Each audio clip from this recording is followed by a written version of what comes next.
मैं रामबालक प्रसाद, सरस्वती विद्या मंदिर, मोतीबाग किशनगंज। प्यारे भैया बहनों, आज क्या अपना अध्यापन कार्य कक्षा 9 के भैया बहनों से संबंधित है। आज हम कक्षा 9 के भैया बहनों के लिए हिंदी विषय का अध्यापन कार्य करने जा रहे हैं। जो इनकी जो पुस्तक है क्षितिज,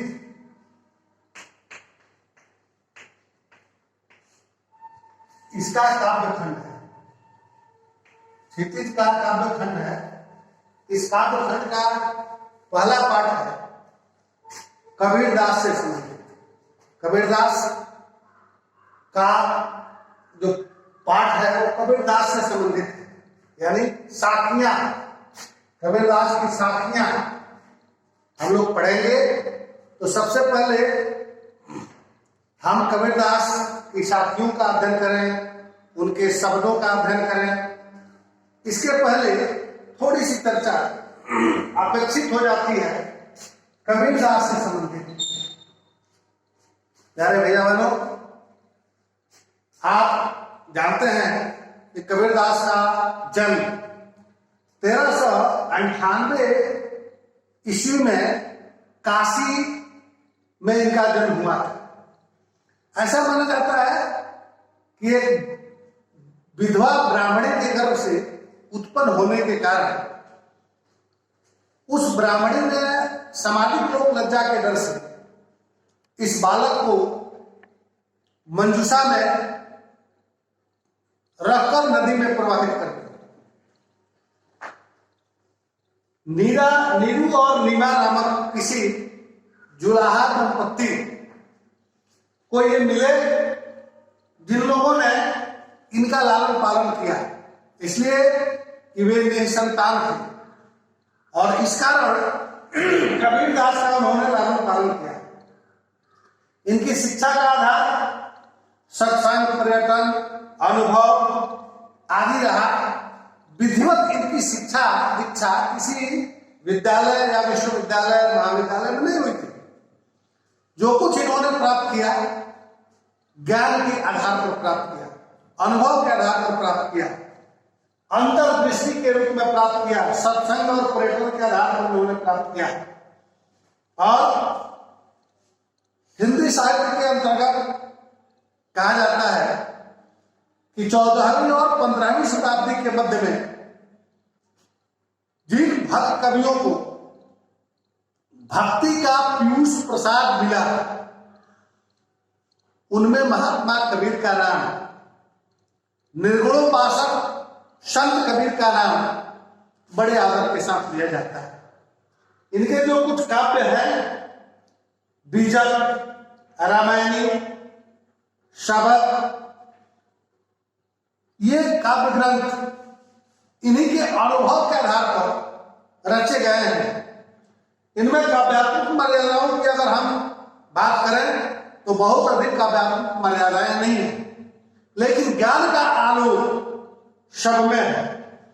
अवधी, राजस्थानी, पंजाबी और भोजपुरी शब्दों के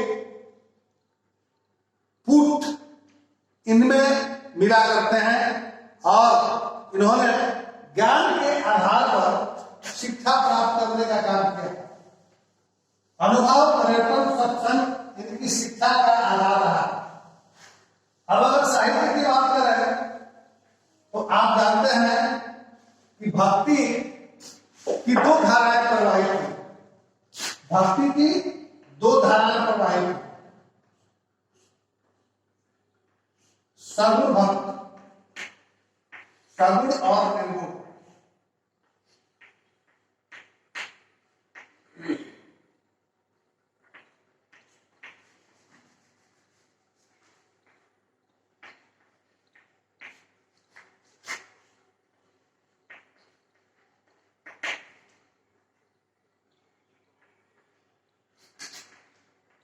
भक्ति की दो धाराएं, सगुण भक्ति और निर्गुण भक्ति। तो सगुण भक्ति इन्हें कहा गया। सगुण भक्ति कौन सी भक्ति है? तो जिन भक्तों ने ईश्वर को साकार माना, यह माना कि ईश्वर साकार है, दशरथ पुत्र राम के रूप में है या फिर देवकी पुत्र कृष्ण के रूप में है। वह मनुष्य रूप में है, श्रेष्ठ है, मानवेंद्र है, नरोत्तम है, सर्वोत्तम है, यह अलग बात है, लेकिन है वो मानव रूप में। तो जिन लोगों ने यह माना कि ईश्वर साकार है, ऐसे भक्त सगुण भक्त कहलाए और उनकी भक्ति सगुण भक्ति कहलाए। फिर से एक बार सुनिए, जिन भक्तों ने ईश्वर को साकार माना वो सगुण भक्त कहलाए और उनकी भक्ति सगुण भक्ति कहलाए। और जो दूसरी शाखा की भक्ति की वो है निर्गुण भक्ति। तो निर्गुण भक्त कौन कहलाए? निर्गुण भक्ति कौन सी कहलाई? तो जिन भक्तों ने ईश्वर को तो माना लेकिन ईश्वर को निराकार माना, सगुण वालों ने साकार माना। इनका ईश्वर कैसा था? साकार, सौ आकार, और इनका ईश्वर निराकार। इनके ईश्वर का आकार नहीं है, कोई आकार नहीं, वह अलग है, अगोचर है, अविनाशी है और सृष्टि के कण कण में भी विराजमान है, लेकिन उसे कोई देख नहीं सके। सगुण जो भक्त थे उनकी भक्ति सगुण भक्ति थी और इनका ईश्वर साकार था। निर्गुण ब्रह्म के जो उपासक थे उनकी भक्ति निर्गुण भक्ति थी, इनका ईश्वर निराकार। अब इनकी भी दो शाखाएं हो गई, एक रामाश्रयी शाखा,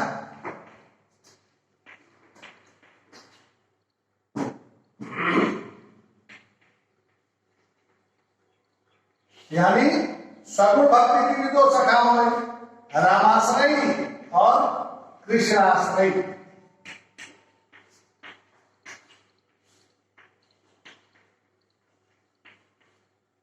यानी जिन भक्तों ने राम को अपना आराध्य माना, ईश्वर माना,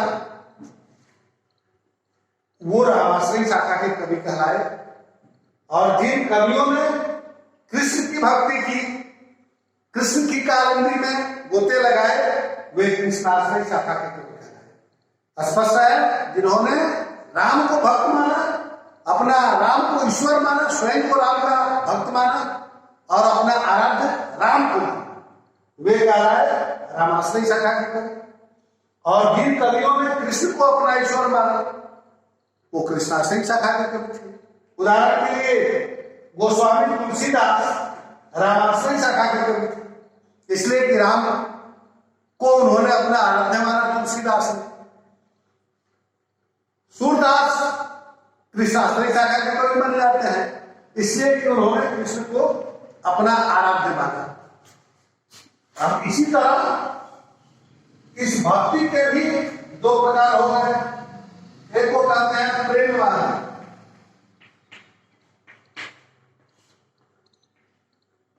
और दूसरे को कहते हैं ज्ञान वाला।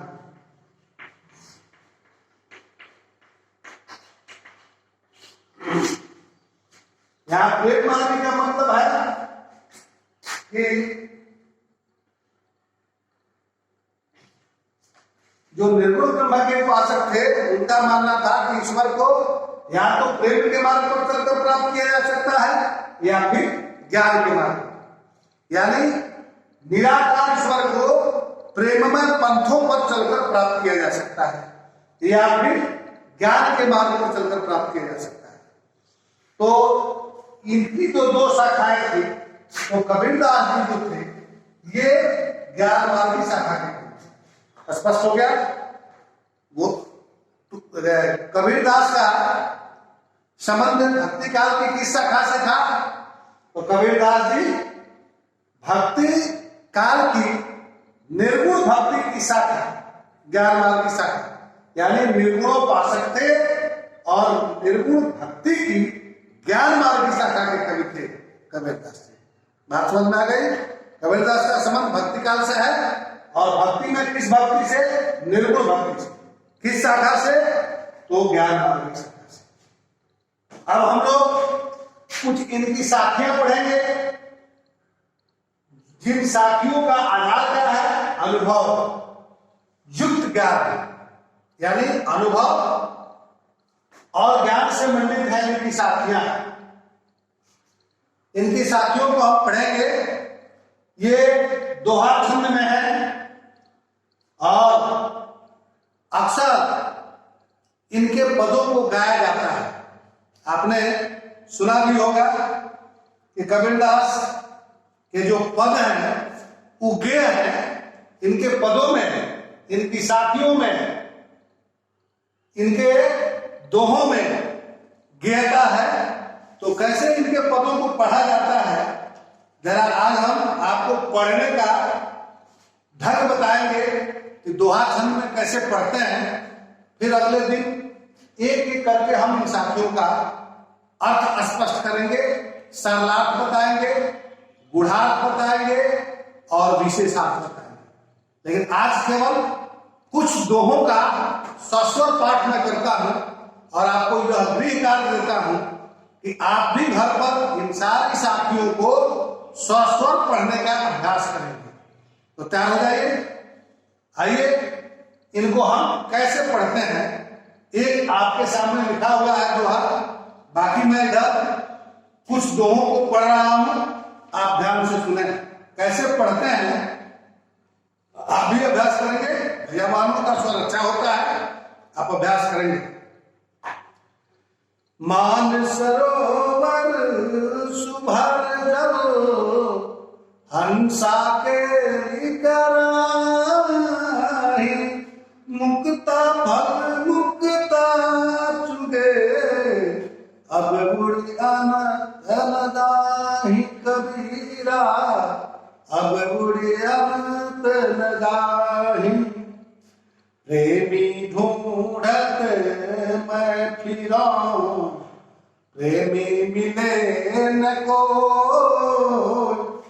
प्रेमी को प्रेमी मिले, शब विषयंबित होए कबीरा, शब विषयंबित हो। तो हस्ती चढ़िए ज्ञान को, सहज दुली चारा, स्वान रूप संसार है, भूकन दे झकमान कबीरा, भूखन दे झकमान। तो पखा पखी के कारण सब जग रहा भुला, निरपख होई के हरि भजे, सोई संत सुजान कबीरा, सोई संत सुजान। हिंदू मुआम कही, मुसलमान खुदाई, कहे कबीर सो जीवता जो, दुई के निकट न जाय कबीरा, दुई के निकट न जाय। काबा फिर काशी भया, राम ही भया नहीं, मोट चून मैदा भया, बैठ कबीरा जी मेरे भैया, बैठ कबीरा जी। ऊंचे कुल का जनमिया, करनी ऊंचे न हो, सुवर्ण कलश सुरा भरा, साधु वृंदा हो भैया, साधु वृंदा सो। धन्यवाद।